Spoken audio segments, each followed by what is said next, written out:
Ladies and gentlemen, let's get ready to mumble! Introducing first, in the black corner, in his trademark office suit jacket tie, with a record of over 8,000 tax returns and 1,000 vast statements lodged, standing 5'11" and weighing in at... He is the man with the tax plan, the sultan of spreadsheets, the baron of vast statements, the king of ka-ching. Hailing from Ballarat, Victoria, Peter Angel! And in the white corner, sporting his struggling artist casuals, with a record of 1.5 feature-length films, 1 web series and numerous award-winning shorts, standing 5'10" and weighing in at...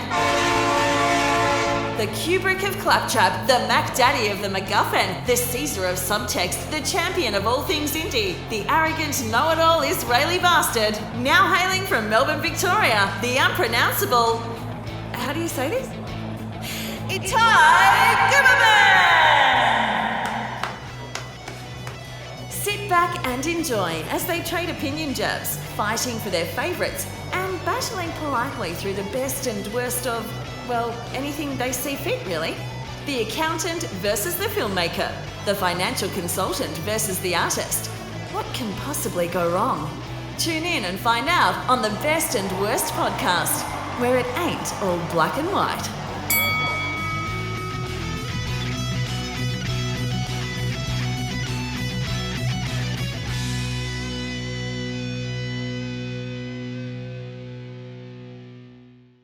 Hello and welcome to the Best and Worst podcast. My name's Peter Angel and I'm talking today with... Hi everyone. Just a quick message to hopefully avoid any confusion and keep you all up to date. For those unaware, our Best and Worst podcast co-founder and co-host Peter Angel, whose voice you just heard welcoming you to the podcast, my close friend and business partner of almost 30 years, passed away in late March of this year. We recorded 9 episodes 0 to 8, which have all been edited, uploaded and released for you to enjoy. After some thought, I decided to continue the podcast in Peter's memory, as he loved it so much and it was really an enjoyable project for us to work on together, and I hope to make him proud. I decided to keep the podcast intro as is, at least for this season, and reassess at a later stage. All new episodes will include special guest co-hosts. I hope most of you will go back and listen to all the episodes with Peter co-hosting and get to know him a little more. I also hope you continue to support the podcast into the future and help us do this for Peter. The podcast started as a passion project involving 2 friends with a common interest and a desire to share that with the general public, which I hope to continue in that same direction. It won't be easy without Peter, as he was such an important part of this whole idea, but it will continue with him in mind and spirit and be just another way to keep his memory alive. Thanks for listening, and now, on with the show. Hello everybody and welcome to the Best and Worst podcast. My name is Itai Guberman and today my guest co-host is Quimby Angel. Welcome Quimby. Thank you. Also today we are going to be talking about Cameron Crowe's films. But before we get to that, let's have Quimby introduce herself and tell you a little bit about who she is and what she's doing here. Hello, my name is Quimby. I was married to Peter for 21 years. We were together for 26 years. And I'm quite excited to be here today because Itai is the only person in the world I know who has a sense of humor that's anywhere close to Peter's. And I've been missing that these last 6 months without him. Yeah, and just to explain it to first-time listeners, the Peter we're referring to is actually the co-founder and co-host of this very podcast. Our first 8 episodes were pre-recorded. Peter, unfortunately, is no longer with us, but we're going to continue with the podcast and hopefully make him proud. I'm sure we will. This was his baby after our own kids. He was very proud of it and he was very excited to see where it went. After the kids? Come on. So today we're going to be talking about Cameron Crowe. Cameron Crowe is a bit of a polarizing kind of filmmaker. A lot of people love a lot of his work, don't like a lot of it. I'm probably somewhere in the middle of that. In general, how do you feel about him? It's interesting because when he's good, he's very good. I wouldn't say any of his movies are bad, but some of them are very mediocre. Yeah, I feel almost the same way. I think all of his films are probably somewhere at least a little bit maybe above average or on average kind of films at worst. It's a favorites list really more than it is about quality. So, you know, my bottom films are not necessarily the films I think are his worst films, just the ones that sort of connected with me less. He has some very strong works out there, and then find some works that, you sort of wonder if he's happy to have his name attached to them. Well, my top three are films that I think are really good, films that I really like. My fourth is a film that I'm aware that it's, pretty good. I don't necessarily agree with how good, a lot of people might think it is or isn't, but it was, a very successful film. From 5 on down, I think they are okay. Some of them I enjoyed more than the others, but they're okay films. And for any filmmaker who has made, 8 feature films, to have half of them be at least, very good films, I think that's pretty good. So it kind of puts Cameron Crowe for me as a pretty good director. I think his strength is really as a writer. I definitely agree with that his strength is as a writer. Yeah, and that's what makes his films probably always at least interesting. Let's see what other people, like what I guess the majority of people out there think about his stuff, as we do every episode. And the 8th ranked film on IMDb for Cameron Crowe, as far as films he directed, is Aloha. It's 5.4 out of 10. The score itself is maybe just a tad low. I would probably have it closer maybe to like around a 6. But yeah, having it at 8th, I don't really have a huge problem with that. Yeah, I actually wasn't my least favorite of his films, but it is pretty far down there. It definitely had its moments. I was entertained probably a lot of the way through it. It has a lot of, I don't know if to say necessarily favorite, but very likable actors, and the performances are decent. It's a pretty good one. How can you argue with the scenery? I mean, Hawaii is beautiful, so any movie that takes you there, even just for a couple of hours, is a nice bit of escapism. Well, forget the scenery. It's got Bill Murray. If Bill Murray's in it, there's some good in that movie. But this one also, Emma Stone and Bradley Cooper. The scenery. Yeah, Elizabeth Banks and John Krasinski. So no, it's maybe the best cast probably out of all of his films, I think. But it's a little bit vanilla. Yes. Yeah. Which the bottom half of his list for me were kind of that, and that was the problem. But the number 7 on IMDb, and it's a fair discrepancy as far as out of 10, because it's a 6.4 out of 10, and the one below it is 5.4. So it's Elizabethtown. And again, it's not, I don't have a huge problem with it. I think the actual score out of 10 is fairly correct. Elizabethtown I actually really enjoyed, but that has more to do with where I am in my life than anything else. Yeah, I think that is a Cameron Crowe skill. I think he finds some points to connect with probably a large majority of people in his films, or at least in some films. And that will make you at least enjoy the film, at least come out of it not feeling like you just wasted a couple of hours. So yeah. And number 6 on the list, that one I have more of a problem with, and it's a 6.7 out of 10 for Singles. His 1992 film that was a little bit leaning on the Seattle grunge scene at the time. I think it should be a fair bit higher on the list. Yep, I agree with that. It should be higher. But I guess it's not for everyone. So I was just going to say, I wonder how much of that is a generational thing. For us, I mean, we're Gen Xers, so we have strong ties to all of that, early 90s Pacific Northwest grunge scene, whereas people who came before or after us might not have that reaction to it, might not have that connection to it. Yeah. I mean, we were there. We were sort of at the right age, I think, when that film came out as well. And we experienced some of the things that they have. I personally have experienced a lot of what is experienced in that film, although it's very, very toned down in this movie. But I didn't mind that, because the movie wasn't about that. It was really just about relationships and growing up and, what you're going to do with your life kind of thing. But for me, it really kind of hit home, and I love the soundtrack. It's one of my favorite sort of all-time soundtracks. So that's a brilliant soundtrack. Yeah, and it was fun, seeing some of the musicians also appear in the film that, some people recognize, some won't. Seeing like Chris Cornell and Lane Staley and Eddie Vedder, and to me that was a big one. Some of my favorite all-time musicians. So yeah. But number 5 at 6.9 out of 10 is Vanilla Sky. That one I think is a lot more polarizing than any other title of his, I think. I think Cameron Crowe is trying to be ambitious there, and parts of it worked and parts of it didn't work as well.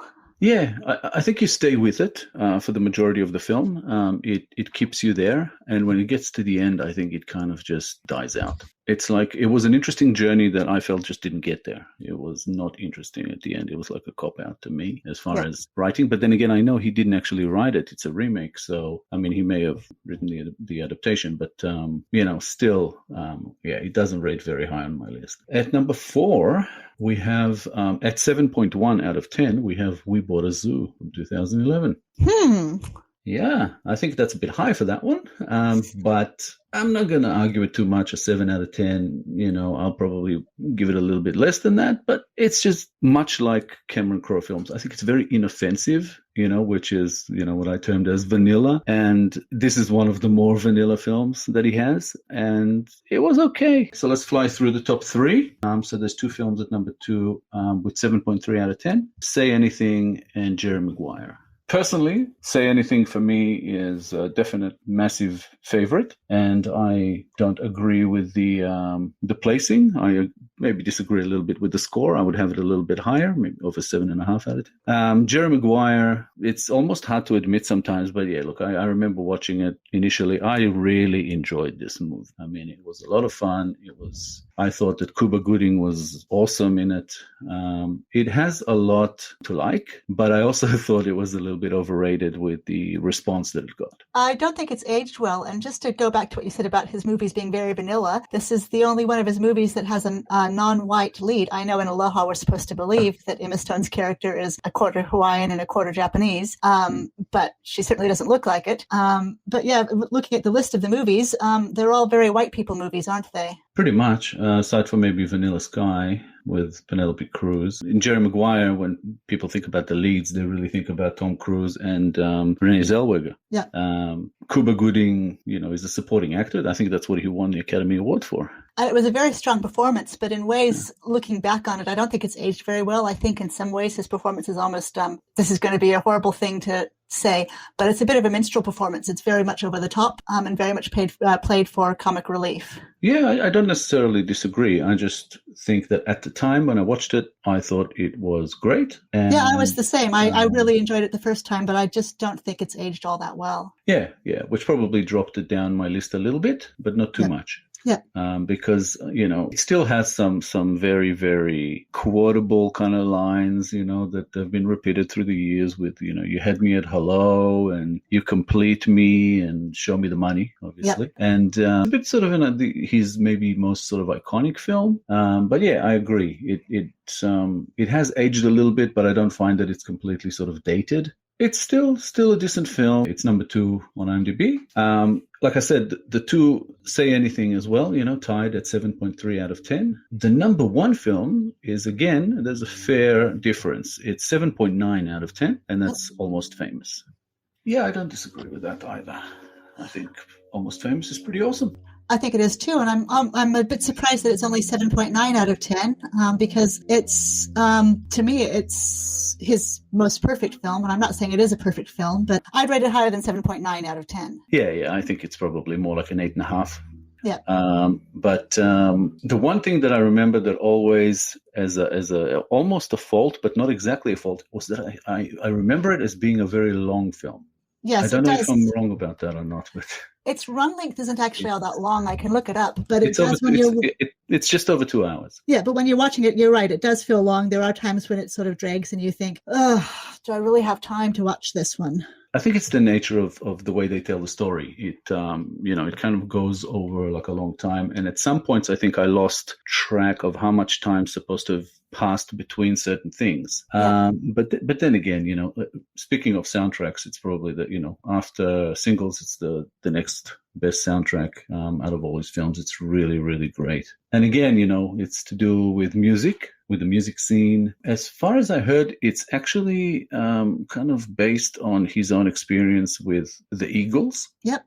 And I think he actually initially wanted Glenn Frey to play the role, and that didn't work out. And maybe thank God for that. But would that be the role that went to Billy Crudup as Russell? I think so, yes. Yes. Yes. Well, And he was very good. Yeah. Well, as we discussed earlier, I am actually 1 degree of separation away from this film and from Cameron Crowe because I was an extra in a movie that starred Billy Crudup, Without Limits, which was the story of Steve Prefontaine, who was perhaps the best middle distance runner ever to live.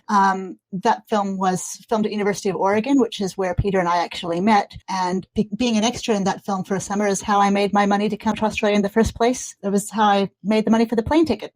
So what you're saying is that in the US, extras are actually well paid. Extras for big budget movies are sometimes paid well or paid well comparative to other jobs.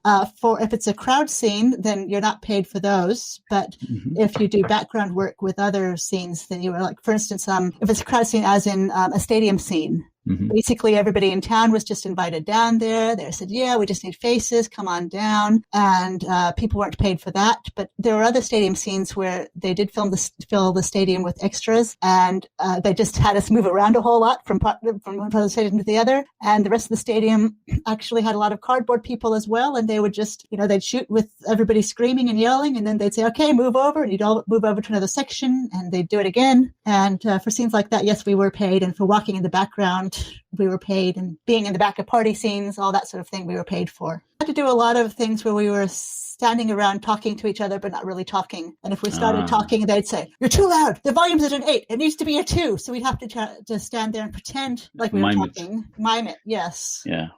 Yeah. Sounds fun. I remember one time, actually, we were doing a scene in front of, because I had my friends who were doing it with me. My friends James and Megan were doing it with me. And we were doing a scene in front of the basketball stadium. And there was this one other extra who kept walking past us. And every time she walked up past us, she sort of seemed to say something snide to her companion. So on one take, my friend, every take's supposed to be exactly the same. You're not supposed to change anything, because if you change anything, they can pick up in the background from one cut to the other. Yeah, continuity, But this one take, my friend James stopped her. She was walking past and said, excuse me, do you have a stick up your ass? And then continued walking. And her reaction was just so funny. Did they call cut? No, because we were just extras. We were unimportant. They didn't matter at all. But it was just really funny because she just stopped and she just looked back and glared, and we were just kept on walking. It was really funny. Very cool. Actually, that film had quite a decent cast. Donald Sutherland was in it, if I'm not mistaken. Donald Sutherland was in both films that were filmed at University of Oregon. He was also in Animal House. Yeah, but you weren't an extra in that. I wasn't born when Animal House came out. Exactly. But shall I tell you a Donald Sutherland story? Of course. All right. So as an extra, of course, you're basically just treated like a piece of scenery, and you're not supposed to have any interaction with any of the actors at all. But it was made very, very clear to us that nobody was supposed to approach Donald Sutherland. It was drilled into us. Do not come close to Donald Sutherland. And as I recall, I think one extra tried to and was immediately fired. He really had no time or patience for the extras at all, which, I mean, he's earned the right to do that. Extras are nobody on film sets. But I still remember all these years later that, we were not allowed to go anywhere near Donald Sutherland. Well, I would assume he's had some bad experiences at some stage. So you kind of make it a blanket rule, I guess. Did you get to meet any of the cast? I didn't. Well, because we weren't allowed to meet any of them, really. We were. Damn it. Before the movie started, we were all told, oh, Billy Crudup, he's going to be the next big thing. He's going to be the next A-lister. You're really lucky. We're so lucky to have him for this film because he's going to be huge. Monica Potter was the other lead on that film. And she was also supposed to be the next big thing, hot new star. We were filming the party scene, which if you pause in just the right place in the party scene, you can see my nose. It's a beautiful nose. That's the what you get the big money for. That's the only place that's the only place I've actually seen myself in the movie is my nose in that party scene. And we filmed it probably a couple weeks. We were at this house filming this party scene, filming outside, filming inside. They had crane shots. And this one night we were filming outside. And I was standing around with a group of people, and we'd been discussing the world's most appalling movie ideas, which we decided the world's worst movie would be a marionette musical about the Holocaust. And there was a woman sitting in Billy Crudup's director chair. And somebody I was with said to me, that's Mary Louise Parker. Now, she was not that far from us. She was maybe 2 or 3 meters away. And we were in between takes, so we were allowed to talk. And this person said, that's Mary Louise Parker.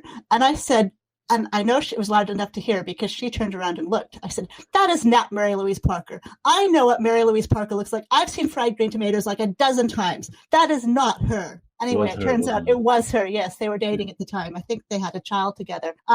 Yeah, so that's the closest I came to meeting any cast member in that movie was by completely humiliating myself. With that party scene, the same night I humiliated myself in front of Mary Louise Parker. Yeah, Billy Crudup had one line, and it was something like, "Hey, you want to go out? You want to?" It was like he's supposed to rap on the window outside and say, "Hey, you want to do this?" Something like that. Very simple line. He kept on saying, "Hey, line." And it got to the point where all of his extras were like, mouthing it to him because we all knew it. But yeah, he kept on saying, line. I can only imagine he was under a lot of pressure because it was his first leading role, I believe, or one of his first leading roles. In Almost Famous, he's actually very good. He is. He's very strong. It's a very sort of understated kind of a role, and he does it really well. That sort of, that charisma and whatever else is quite a sort of a complex character, and he does it without actually saying too much, which is pretty good. Yeah, I enjoyed everything about that movie, actually. I think Almost Famous is, for me, it's definitely the strongest of the Cameron Crowe movies. Well, next would be to look up the box office. This was usually Peter's corner. This is what he loved to do. I'm going to go from 8 to 1. His films and basically how many times the budget, were the returns for each one, ranked. Yep. So funnily enough, number 8 matches perfectly with the IMDb score, and that's Aloha. And it is one of only 2 films that actually returned less than the budget. Oh. It had a budget of $37 million, and it returned $26.25 million. So also like a fair discrepancy there. It returned, basically 70% of its budget. It would be safe to say that it lost money. Maybe not as much as it looks because, it would have had DVD sales and whatever TV sales and even streaming because it's a 2015 film is last so far. The budget was $37 million, but it kind of depends on how much they spent on marketing and all that. So, but we don't look into that. So budget compared sort of to with the box office takings, it's pretty poor for bringing in less than the budget. But the number 7 film is the second one that returned less than its budget, and that was a big surprise, and that is Almost Famous. Almost Famous had a budget of 60 mil and it returned 47.4 million. That is surprising, but I think also it was one of those movies that sort of straddled the line between popular and art house. Yeah, a little bit. I think that by today it probably, at least broken even and probably made a bit of a profit, with everything that came after. I know that the soundtrack charted really well, so that would have sold a lot of CDs. Also on DVD it was very, very popular, and maybe even made some money on streaming. And I'm not sure how much the marketing budget was, but I don't think it was too massive. So I would actually assume that it brought some of that or a lot of that money back, on DVD and CD sales. So, yeah, or at least I would hope so, because again, it is one of his definitely better films. So, yeah. Number 6, though, and this one returned more than its budget, not a lot more, so it probably still lost money, is Elizabethtown, a budget of $45 million and a return of $52 million. That's for 1.16, its budget, basically. Not fantastic, but not terrible. It would have done a lot better if it was one of those sort of cult type films like Almost Famous, but I don't think it ever became that big. So as far as DVD sales, they were probably sort of very kind of middle of the way. And, it didn't really have a hugely selling soundtrack or anything like that. So I would kind of assume that one lost money overall. Yeah, and I don't think it has the potential to really become a cult classic either. There's there are things about it that are quite magical, I thought, but there's enough about it that isn't, that I don't think anybody's going to say, "Oh, Elizabethtown, that movie just changed my life." The funny thing is, it reminded me of another film that was actually very, very successful, and that was Garden State. Something about the story just reminded me of that, But Garden State had a much smaller budget, didn't it? Garden State had a small budget and a huge return. It was very successful. Yeah. Sort of one of those sort of indie films that could. And it was strange to me that there's quite a bit of similarity there in those two films in the tone as well. But yeah, Garden State was a better film. In other ways, it doesn't surprise me. But next on the list, number 5 was Say Anything. It had a 16 million budget and it had 21.5 million return, so 1.34 times its budget. And the thing about that one is it was in 1989. Back then, I think the marketing budgets were not as huge as today, and it did become that sort of cultish kind of film. So it did probably, bring back a bit more in DVD sales and stuff. So I would say that it made money over time. So you said it had a $16 million budget? Yeah, which is quite large for that kind of film. I was thinking it's quite large for a first film as well, because I'm looking at an inflation calculator right now. $16 million in 2020 dollars. It won't let me do 2021, but that's $34.7 million, which is a lot of money to give a first-time director. Yeah, but I think before that he made music videos and he was like documentaries or whatever. But I think it came from his writing, because he wrote Fast Times at Ridgemont High, which was classic. A huge cult film. On the strength of that, he became famous as a writer, and I think because he was already sort of a name, it was easier for him to get a decent budget to shoot a film, because everybody thought, he's going to make the next Fast Times at Ridgemont High or whatever, and it just maybe didn't quite work out that way. Although I prefer Say Anything to Ridgemont High. I think Say Anything has more substance to it. Yeah, and I love John Cusack, so when he's in a film that's actually good, I like it that much more. Let's go ahead to number 4, which is Singles, which was his second film, I believe. And that had a 9 million budget. So I think that because Say Anything didn't, blow up at the box office, I think that, the studios were a bit more cautious with Singles, which was a script that would have been easy for them, I think, to okay, because, again, it didn't require a huge budget. But it brought in 18.5 million at the box office, so twice its budget, 2.05. Singles is one of the films that became cult, sold a lot of that soundtrack, probably their best-selling, I'd say, best-selling out of his films, and DVD sales and all the rest of it. So I think it's safe to say that Singles over time has made some money.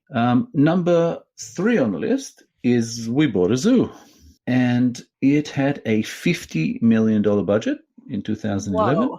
And it brought in 120 million at the box office, so 2.4 times its budget. Not huge in the way of return, sort of for a 50 million budget, and it may have probably broken even, with DVD, because it was still around for DVD sales, and even now with streaming and all the rest of it, it probably brought some more back.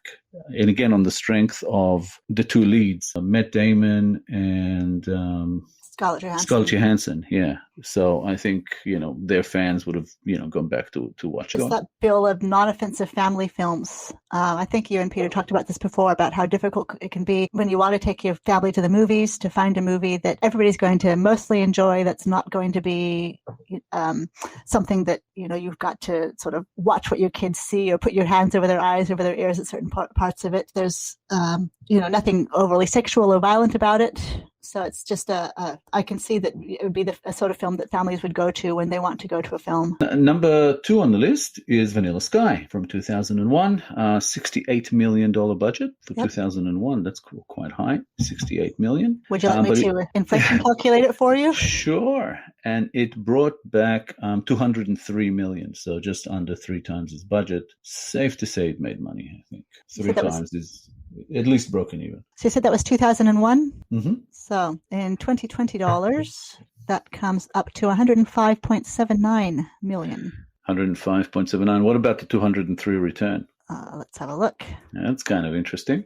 203 return, 315.82. Yeah. So again, safe to say it would have made money. But yeah, it's a big budget. But again, Tom Cruise, I don't know what to say, the height of his popularity, but probably close to. Yep. And it also had Cameron Diaz, Penelope Cruz. So names that, also at that time, having a bankable name actually meant something. Having a Tom Cruise in your film meant, bums in seats at the cinema. Today, that's no longer the case. So yeah, back then, I would assume that they thought it would make more, but it still did okay, because it also, would have brought some money on DVD and all the rest of it. There were a lot of people who really, really loved this film. And I remember talking about it, and they all thought that it had that sort of almost a sort of Lynchian kind of quality to it. But Yeah, to me, I think it failed on that, exactly on that. I thought that the script, especially the ending, was weak, and but still, it's an okay film. But any other film, Tom Cruise at that time would have probably made over 300 million. So who knows? But speaking of Tom Cruise, he's also got the number one film, which is Jerry Maguire, and Jerry Maguire in 1996 cost $50 million to make and brought in $273.5 million. So 5.5 times its budget. Safe to say, made money, DVD sales, CD sales. I think the soundtrack for this was also doing all right. And again, it had that romantic comedy appeal, even though it's not so much a comedy, it's a romantic drama. But having Cruise and Renee Zellweger at the time was interesting, to watch for a lot of people. Yeah, Cuba Gooding obviously was a bonus and all the rest. I think it was 1996's, feel-good movie of the year, really. Yeah, and it's, I would say, the only film out of this list that actually did well at the Academy Awards as well. Yeah, it's surprising. So, Almost Famous only won one Academy Award. I had it in my mind as winning a lot more than that. Won Best Original Screenplay. It was also nominated for Best Supporting Actress, and Best Film Editing. All right, now let's jump into our top, our best and worst, I guess, in this list. And again, it's only out of 8, so it's really our top 8, and how we rate them as far as being our favorites. So you get to start. So let's hear it. Number 8. What have you got? Number 8. My number 8 movie on this list was actually We Bought a Zoo. Wow. It's not so far. It's my number 6. I wasn't impressed with this movie. First of all, I've got a sort of ethical objection to people just being able to waltz in and buy zoos that have animals like lions, and when they have no experience at all with animal management, animal husbandry. I think that's a little bit on the nose. And this one is based on a true story. Yes, and I know it's something that people in the US can do, but I just have issues with it all the same. That's one point of offense, but you also have another. I do have another, and that is this idea in movies about, and this is something that actually Cameron Crowe does a bit, in movies that are about widows or widowers, this idea that their happily ever after has to include finding love again. Newly widowed myself, and I can't imagine ever finding love. Again, not like we had. And just this idea that you can actually move on from the person you lost by replacing them with somebody else is offensive to me. But I was contrasting that in We Bought a Zoo, how he finds a new love, with the portrayal of Frances McDormand's character in Almost Famous, and how she's also a widow, and it makes her into sort of a very closed, bitter person. I think both portrayals are quite offensive, and I'd like to see more movies where there are people who are widowed who still manage to survive, basically, and have happy lives, not necessarily with somebody else, but just with their family, with their kids, and with their friends. Some sort of normalcy, I guess. Yeah. No, it's interesting that I actually never thought about it.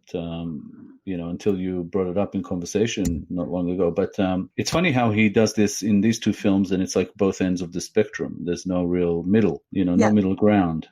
She's like in Almost Famous, Frances McDormand is not just bitter, she's smothering, overprotective sort of her son, because she's the one who had to raise him kind of by herself. Yeah, and she drives her daughter away, and it's very, very interesting. I thought so as well about We Bought a Zoo, that it went through that stage also too quickly.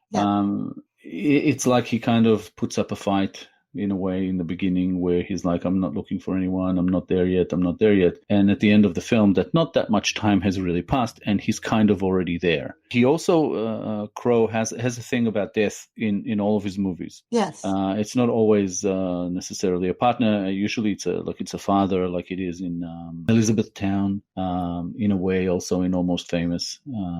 It doesn't really lean on that so much, but it's there, that the kid, has no father. In Say Anything, I don't think that you have any parents. In Say Anything, John Cusack's parents are in England. They're stationed there in the military. That's right, yeah. But they're so out of the film, and it's about these two, brother and sister, pretty much fending for themselves, and she's got a kid, and it's just it's interesting. And in Jerry Maguire, Renee Zellweger is also a single mother. I'm not sure if it was death related. I don't remember that part. But it's interesting how he tends to go to those places, which I assume is something that's a bit personal to him. But like you say, the portrayal is not necessarily, I don't know if to say realistic, but maybe not necessarily fair.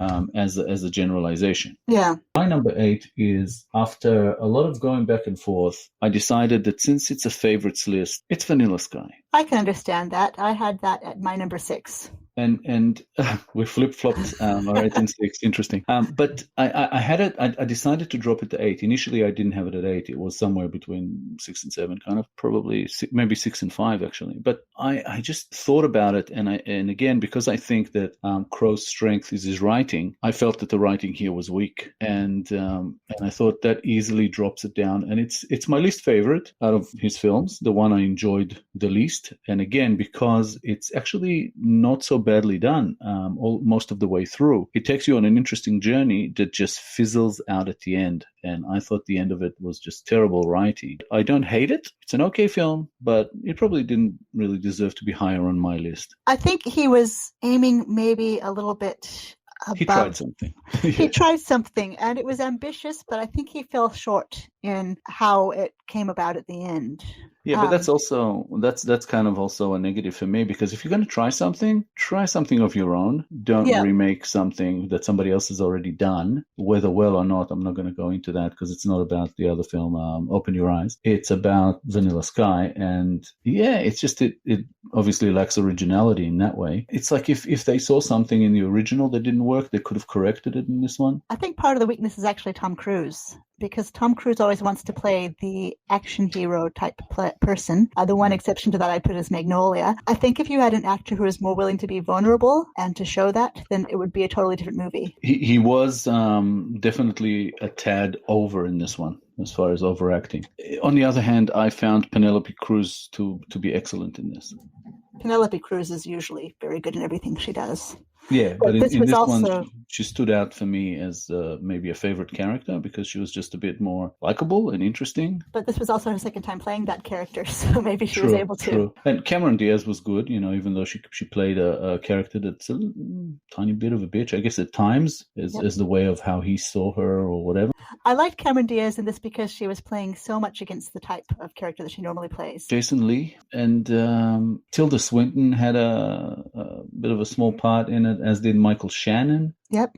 Timothy Spall and Kurt Russell, but all their roles are almost forgettable. The one that I remember but had a very small role was an Aussie, was Noah Taylor. Yes, and he was also in Almost Famous, wasn't he? Yeah, even had Johnny Galecki in here. So in Vanilla Sky. So Ivana Milicevic. He's stronger in those rom-coms or sort of romantic dramas, maybe. I would say sort of the coming-of-age stories is where he really shines. Yeah, it's true. Most of the stories have some kind of an element of romance, but don't really lean on it. Yeah. Even Say Anything, that it's all about, him chasing a girl that's above his weight kind of thing. But it doesn't feel like it leans on that. It's just interesting to watch. But let's go on with the list. What was your number 7? My number 7 was Aloha. I just found it to be a pretty forgettable movie, really. And I thought the villain element there was a little bit too comic bookish. Mm-hmm. And that I'm sorry, I just could not get over Emma Stone being half Hawaiian and a quarter Hawaiian, a quarter Japanese. Yeah. That bit felt, there's no other way to put it, like forced into the story. I know he said it's based on a real person he met who looked very white, but was a quarter Hawaiian and a quarter Japanese. Mm-hmm. But to me, it just felt unnecessary, I suppose. Yeah, there's plenty of ways to justify it, because she does have those eyes that, that it can pass for and all the rest of it. But still, it still felt forced. I have to say, this one, I do remember when I first watched it, I really enjoyed it. 6 months later, I couldn't remember much of it. Yeah. And it's really, really strange for a film that, one, I did enjoy, and two, has Bradley Cooper, Rachel McAdams, Emma Stone, Alec Baldwin, Bill Murray, John Krasinski, Danny McBride in it. And Bill Murray was a highlight for me. He's brilliant in everything he does. Yeah, Alec Baldwin, to me, has also become a bit of a favorite in that regard. I think he's a fantastic supporting actor. Yes. Having him as in a main role, usually I don't think he's that great in leading a film. You obviously haven't watched Boss Baby. No, I haven't. But again, having John Krasinski also as supporting was really good in this. And I found Rachel McAdams' performance to be really genuine. Something about that really worked, especially the dynamic between her and Bradley Cooper being exes, and there's still something there and all the rest of it. And Emma Stone, again, like you say, the character had problems, but she is so likable. She is.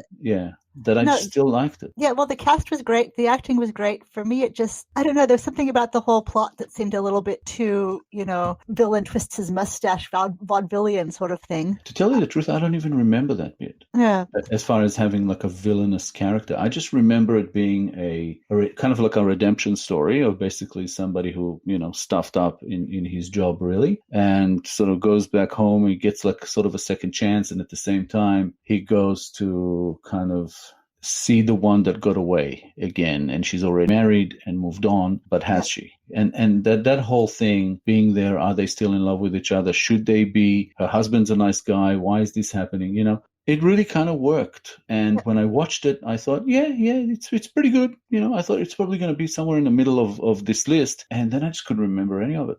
And I think the reason is, because it's a little bit cliche. Felt too familiar, like it's been done before, and I think that's why it's forgettable to me. So where was it on your list again? 7, exactly 7, the same as yours. Yeah. Yep. We already have a match. We're in sync. Yep. I used to ding ding ding with Peter every time we hit one. It wasn't that often. It was never far off, but sometimes, but usually not far off. Number 6 on my list, I think I already mentioned. We Bought a Zoo. Yeah. Yep. And my number 6 was Vanilla Sky. Yeah, so we have the same bottom 3. So what's your number 5? I actually put Jerry Maguire down as my number 5. My number 4. Ah, so close. Do we get a ding ding for that? No, we don't get ding dings for almost.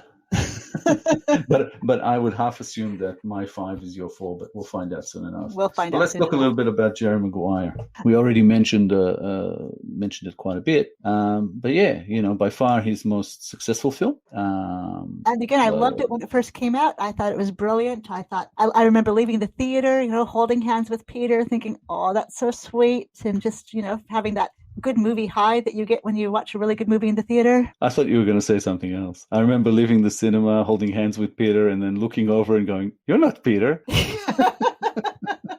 Saying to him, "You had me at hello." Yeah. But I don't know. I don't think it's aged all that well. I mean, the obvious criticism, of course, is towards the end when Cuba Gooding Jr.'s character has that horrible collision on the football field, and he's laying there, and is he going to get up? Has he been permanently damaged? And then he hops up and he gets the big contract. And the criticism that I was reading about this film coming into recording this was all about how now we know a lot more about concussions and the lasting harm they cause for athletes, and how athletes are literally putting their body on the line. So that's one obvious criticism. But to me, it's really more about Tom Cruise again. I didn't feel like his character actually developed as a character very much. I thought that he started out shallow and he ended pretty shallow. I agree. A lot of the dynamic between him and Renee Zellweger's character felt like he was using her. It did. And she was more than happy to be used. And even at the end, when he realizes that he's in love with her, it felt like it came more out of need, like he needed her, and that's why. Yeah. So he was again using her. I do agree with that, yes. See, for me, one of the things that I really like about Cameron Crowe, and this is especially true in some of his other films, but not in this one, is that I think he does overall a fairly good job with his portrayal of women. For instance, with Almost Famous, one of the things I really like about that is that he doesn't fall into the cliche of groupies as sluts or whores, that he actually develops them as actual characters. But for me, Renee Zellweger's character she seemed very cliched, and she seemed very desperate and clingy. Yeah, I agree. She was like groupie, really. She was. Which is what Almost Famous is all about. Yeah, no, I was going to actually say, if you talk about like strong women or whatever, he had in Jerry Maguire, Regina King being Cuba Gooding's wife. Her character was also very cliche. Yeah, and she was like almost this tough black woman who, forces the husband to take care of his family. Like she's supportive of him, but at the same time, she is very pragmatic. So yeah, and she almost falls into that, that bitchy wife character who's more concerned about sort of material possessions than about her husband's well-being. Yeah, and I think at the end she ends up being a likable character, but I think that's more Regina King than it is the character. Yeah. Regina King is she's another actress who's brilliant. And yeah, she should have a much bigger career than she does. Yeah, I mean, most of the actors in this were good. I mean, even Jonathan Lipnicki, as a little boy was very cute, and Kelly Preston, Jay Moore, I thought was very convincing as the character. He was Bob Sugar, that sort of agent kind of guy. And the one that I wasn't sure about, but I think he did work in the end, was Jerry O'Connell, who plays that other. I think it was like a quarterback or whatever. Yeah, he was still kind of good in it. I didn't think it would work, but it kind of did. And also Bonnie Hunt, I think, plays her sister. Yeah, I think she so. was Yep. good. Now, one thing I will say about this movie is that I remember Peter mostly liked it, but his big complaint about it was he hated it in movies where you had adults having conversations on couches with kids, and the kid's the wise old sage character. He thought that was just so unrealistic and stupid, and he really hated that element of Jerry Maguire. Yeah, I think the way it was written, it was more a testament to Tom Cruise's character and how childish kind of he was, how immature, and someone who hasn't grown up yet. He was all me. But I think ultimately he was just a very kind of selfish person who thought he was bigger than he was. It's really like this short man or small man or whatever syndrome. The Napoleon syndrome. But that's what it felt like. The interesting thing, although, about this story is that it's kind of based on something that happened with Jeffrey Katzenberg at Disney. Yep. Was it Katzenberg or was it Geffen? No, it was Katzenberg. Okay. He went on to start up DreamWorks with Spielberg and Geffen. So I thought that was interesting, that somebody's actually done that, although in real life he wasn't fired. He kept working with the company for another 3 years before he went off on his own. Yeah. Just it's an interesting story. Some things about it do feel forced, and I think that's why it's like not a perfect movie. But it's still like a 7 out of 10. It's still entertaining, and like I said, those lines that come out of it. Yeah. I actually spoof it in my parody sort of wacky comedy, the Bruce Springsteens. I actually have a bit of a scene that spoofs this film. So it's definitely part of that whole 90s culture, I think. Yes, definitely.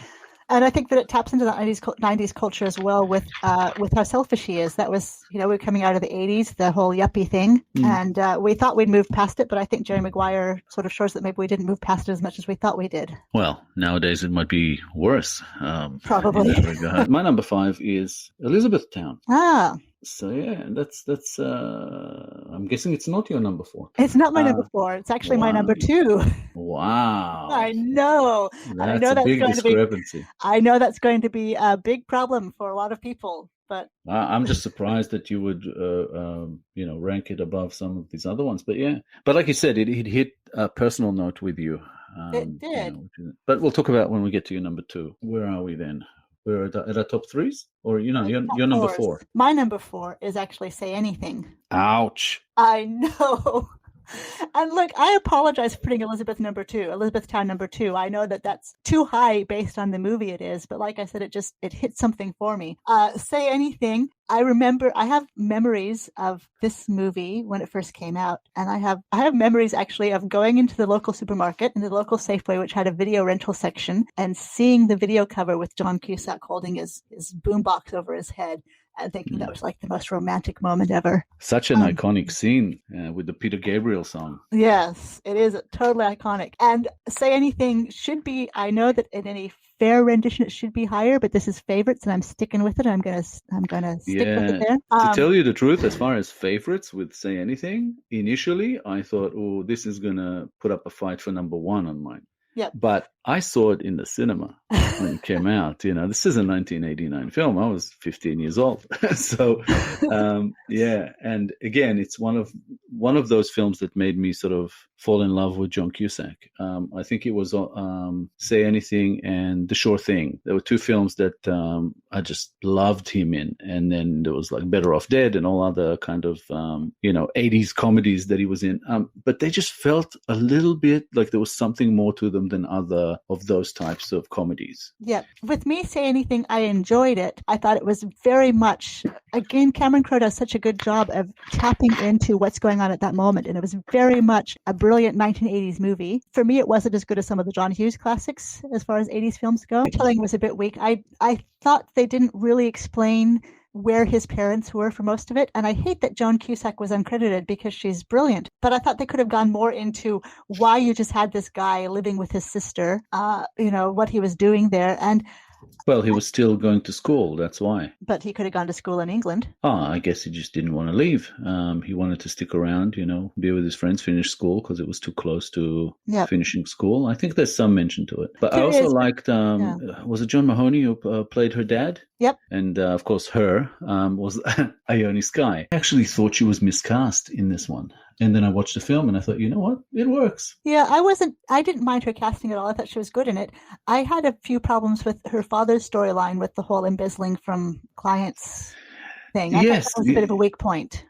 Yeah, because it didn't feel organic to the story. It felt like it was like shoved in there a little bit too sort of forcefully. One of my favorite parts of this was actually the John Cusack, the character, Lloyd Dobler.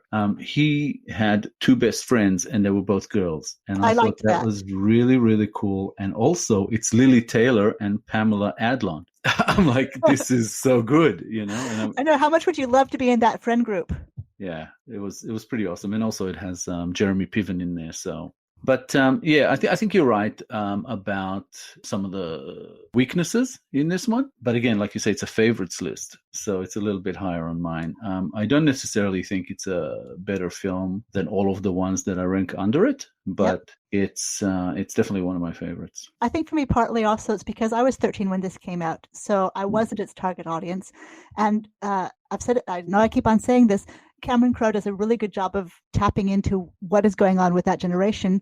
I think I missed this by just a couple of years. So hang on, that was your number 5? That was my number 4. What was your number 5 again? Jerry Maguire. Jerry Maguire. Yep. Okay. Yep. So we're up to my number 4 is Jerry Maguire. I've already mentioned. Yep. So we're into our top 3s. Okay. So your number 3 would be Singles. Ding, ding, ding. We have another. I really like this movie. Again, this movie just hit me right at the right place.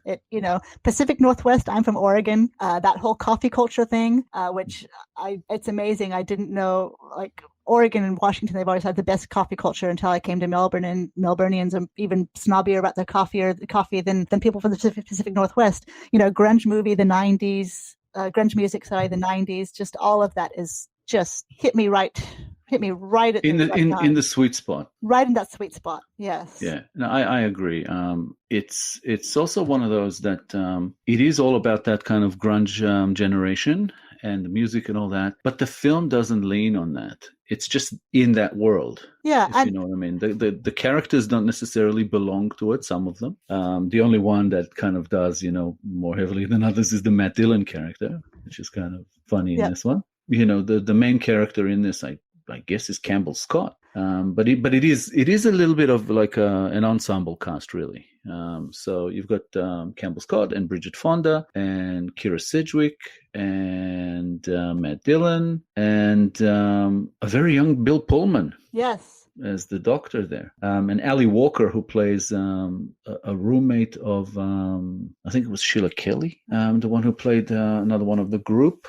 It also has a very entertaining appearance by Eric Stoltz as the mime who just wouldn't stop talking. Stoltz. Yes. The mime who just would not stop talking made me laugh. For me, this is the most Gen X movie. I know a lot of people say Reality Bites is the movie that most perfectly captures Gen X, but for me, Singles does a much better job of it. And that's something I really miss now. We're middle-aged now and we're being shoved to the sides, but I really miss Gen X stories. I think Reality Bites has a bit more of that angst, I think, in the characters. And that's sort of where it kind of differs. This one's a bit more lighthearted than it seems. But there's still a lot of that searching for who you are and for what you want, and that sort of that longing for something that you just can't quite get. And it also pinpoints it to a very specific time when you are, out of school or out of university probably, and you are into that, career direction. You're starting to get into the workforce and trying to work out, who the hell you are and which way you want to go. And it's just very, very, very interesting. I think Jeremy Piven is in there in a small part, and so is Tom Skerritt. So again, my top 3 were a struggle, because they're kind of interchangeable. If you catch me on a different day, singles might be number one. It's just that good. And initially I thought I was going to put it at number one, and I ended up putting it at number 3. So your number 2, you've already mentioned, Elizabethtown, yes? Yes, and I know that's controversial, and I know when you look at it as a film, it's actually not that great of a film. It's a bit disjointed. It's, it's almost like two films that are sort of jammed together awkwardly. Mm-hmm. There's a lot not to like about this film, but for me, I just liked that. I liked, I guess, the journey through grief. I think that the leads in this, or the romantic leads, I should say, were Orlando Bloom and Kirsten Dunst. If they had maybe better or more likable, both, I guess, actors and in some way characters in and those chemistry. roles. They didn't have a lot of chemistry. Yeah. But if I'm just thinking, if they would have cast 2 different actors there, this may have been a much better film. I agree with you. And it's no slight on Orlando Bloom or Kirsten Dunst, who were both good in it. I just think that the casting job is not quite right. It's near it. They didn't have chemistry, and that didn't really bother me because I never really thought that it was going to be a long-term love affair, or that they were going to be the ones that got away or anything like that. It was what it was. It was a very simple temporary connection. Yeah, but this just I don't know. I felt some like. There's some sort of distance between, I guess, me as a viewer and the Orlando Bloom's character in it. I just couldn't connect with the guy. I didn't really feel for him as much. He maybe annoyed me a little bit in parts, but I felt like I don't know if it's Orlando Bloom in the way he acted or if it's the character itself, but it kind of alienates the viewer a little bit. Kirsten Dunst was more likable, and I didn't really get the whole point of he's designed this shoe and it's been $1 billion disaster. Exactly. There's so much that goes into product development that they would have stopped it a long time before it got to that stage. Absolutely. It felt a little simplistic, and it was such an important part of the story.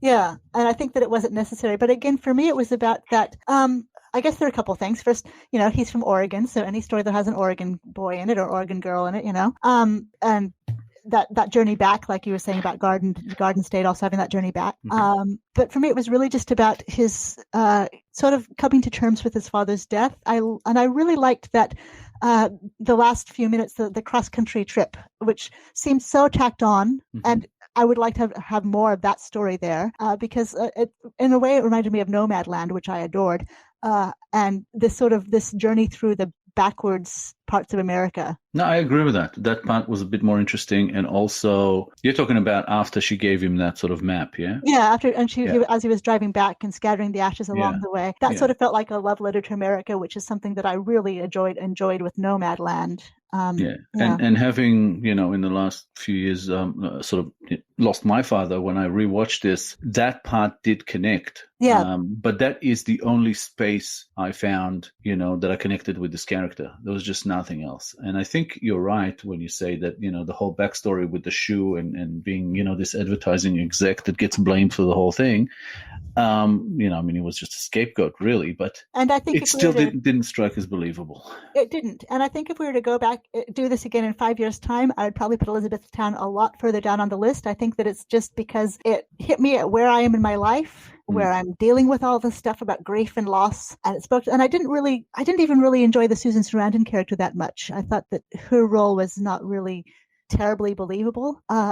But there was something about the story that just really connected with me, with where I'm in my life. And again, in 5 years' time, if we were to revisit this list, I'll probably be like, Elizabethtown, I never put that as my number 2. That's not a very good, because it's in a lot of ways, it's not a good movie. But for me, where I am right now, it just connected. It's funny, though, but exactly where you're saying that the Susan Sarandon character wasn't believable, I think Judy Greer's was. Judy Greer is, she was brilliant. And again, this one also has Alec Baldwin and Bruce McGill and Jessica Biel and Paul Schneider. Yep. There's a lot to like about it, but something about it doesn't work. But again, like I said, it's still in my top 5 here. So I had it at number 5. You had it at number 2. It's enjoyable enough. You know what I mean? It's inoffensive. It's also, if I remember correctly, kind of long. It is. And it feels over 2 hours. It feels like a long movie when you're watching it. Yeah, it's just 2 hours, 2 hours and 3 minutes. But there's just something exactly, it sort of, I think if it was a little bit shorter, like an hour and a half, enough, it may have been maybe not necessarily a little bit higher on the list, but a little bit more liked by me. Yeah, and I think they could have done more with the road trip side of things, because for me that was sort of a metaphor of making of the journey through grief, the journey through. Yeah, and it was so quick at the end. It was so quick. Yeah. Yeah. No, it's a good film. I'm not hating on it.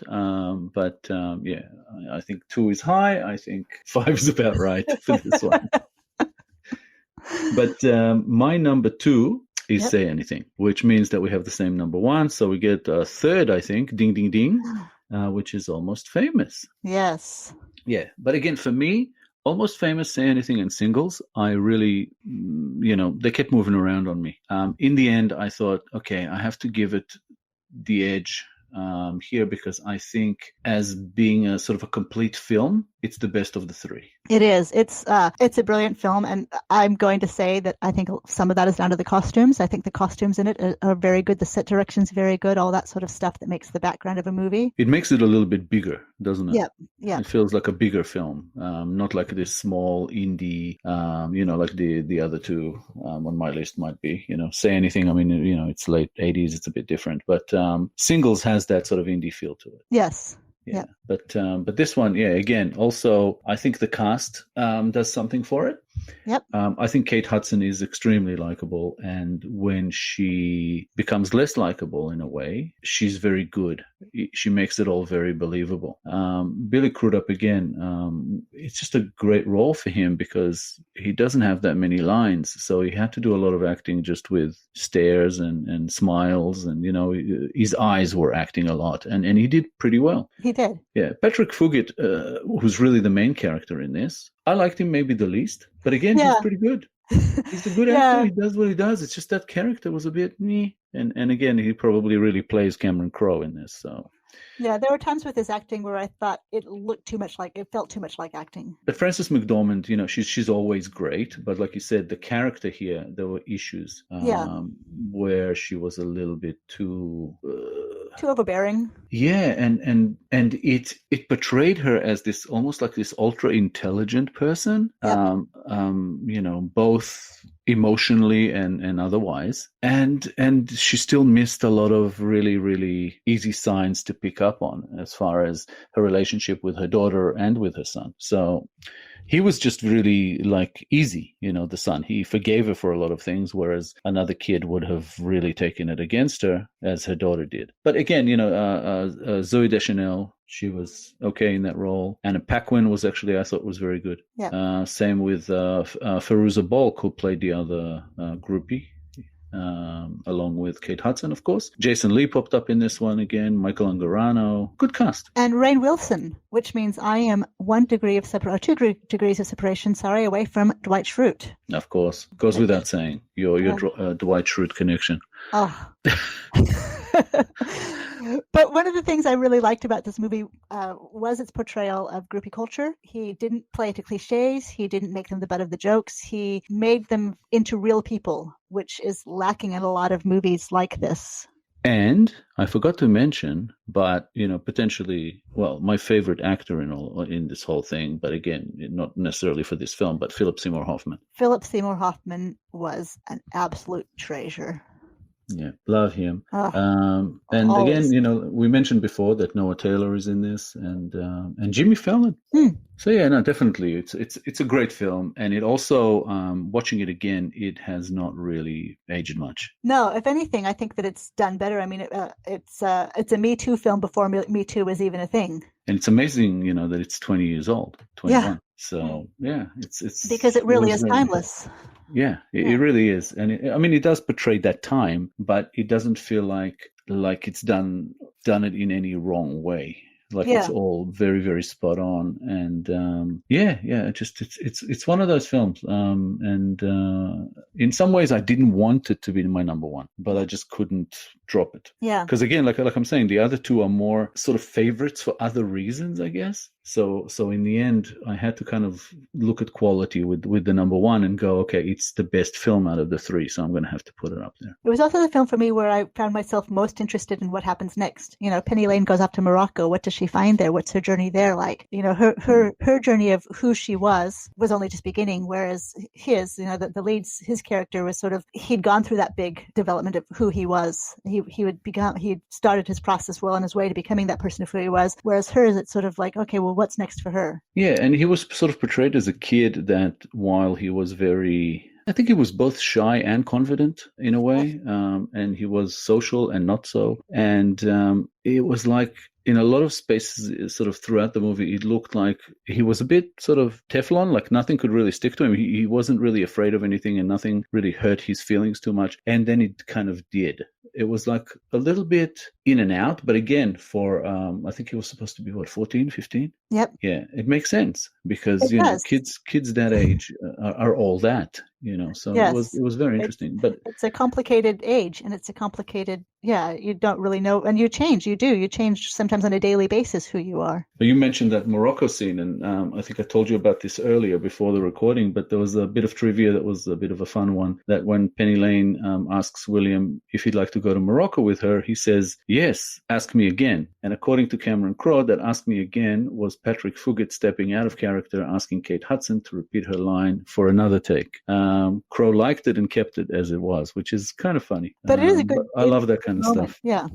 But that's the thing. Sometimes, like a writer-director, being a writer-director myself, but it's true. When you write a film and direct it, you're a bit of a stickler with the lines. You want things to be as you planned them. But every now and again, something happens, and as you're watching it on the monitor, directing, you kind of go, "Oh shit, this is better," and you kind of leave it. And that's what he did here. And I thought that was an interesting story. And I think that's what good actors can do too, because they can make the role their own in such a way that they can find nuance there and find things there that maybe even the writers hadn't thought of. Well, the funny thing is here, Patrick Fugit wasn't acting.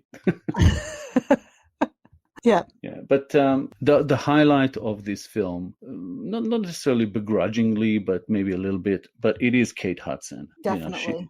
She is really, really awesome in this. And it's so believable because you watch it and you think, yeah, of course I believe the way his character felt about her, because she's just so easy to fall in love with. Yes. I don't think she's had a better role since then. Yeah. And then she you see how she gets used as well, and it kind of gets you, a little bit angry, and you become a bit protective of that character, which was very, very, I thought she was very well written as well. Yeah, she's got great strength and vulnerability at the same time. Absolutely. And she's in control, but she's not as in control as she thinks she is. And when that sort of dawns on her, then it's just this pit in your stomach moment where you just sort of, you feel so much for her. And she does act as if someone who's kind of maybe her behavior is sort of above her age in a way, but in reality, she wasn't really there yet, Yeah. She still had some living to do and some growing up to do and learning things. So yeah, it was just a great, great film, I think. It was absolutely, a brilliant film. Okay, so let's recap. Let's see. What were your 8 again, from 8 to 1? From 8 to 1, we bought a zoo. Coming at number 7 was Aloha. Number 6, Vanilla Sky. Number 5, Jerry Maguire. Number 4, Say Anything. Number 3, Singles. Number 2, Elizabethtown. And I'm sure that'll mean I'll never invited back here again. And number 1, Almost Famous. And mine were number 8, Vanilla Sky. Number 7, Aloha. Was that our first ding ding? Ding ding. Yep. And number 6, We Bought a Zoo. Number 5, Elizabethtown. Number 4, Jerry Maguire. Number 3, Singles, our second ding ding. At number 2, Say Anything. And at number 1, Almost Famous. We had 3 the same. That's not bad out of 8 films. Not bad at all. That's probably closer than got with Peter and mine, our lists at times. We had some, but a lot of the time we did have a different, which is, I think, part of the fun in all this. Well, it's favorites. It's embarrassing to admit to, but my favorite movie of all time is Yentl. Well, mine is The Magnificent Seven from 1960. So, There's no accounting for taste sometimes, Yeah, my taste is better than yours. No question. I agree. As it was always the case with Peter as well, and now it is with you. My list is correct and yours is wrong, but it happens. I wouldn't expect anything less from you. No, like I said, a lot of things, about your list, like I can't fault most of it. The one thing that stood out for me is really Elizabethtown. But again, I knew that you found a connection with it, and that usually would bump it up as far as favorite. I think Say Anything being second on mine is a little bit similar to that.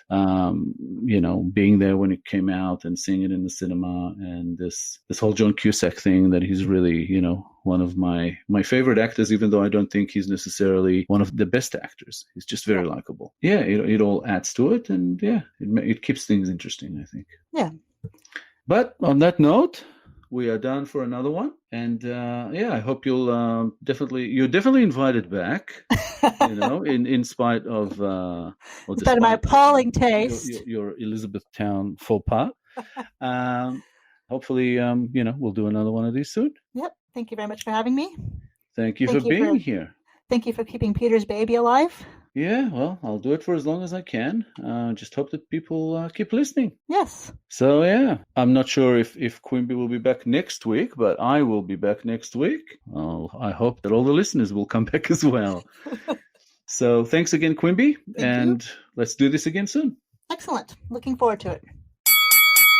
Thanks for listening to the Best and Worst podcast. We'd like to thank everyone who joined and listened to the show. We appreciate you all and hope you'll keep coming back for following episodes. A big thank you goes out to Tam Heinjus for helping us out tremendously and voicing our intro, and Scott Martin for working his magic on the intro sound edit. Also, a big thank you goes out to Asaf Angel for all the help with the logo design. Great work, everyone. Thank you very much. We really appreciate you. If you like the show, then please recommend the podcast to your family and friends, and subscribe, share, follow, leave a comment. You know the drill. For more information, please check out the show notes. Thanks for listening. We'll be back again next week.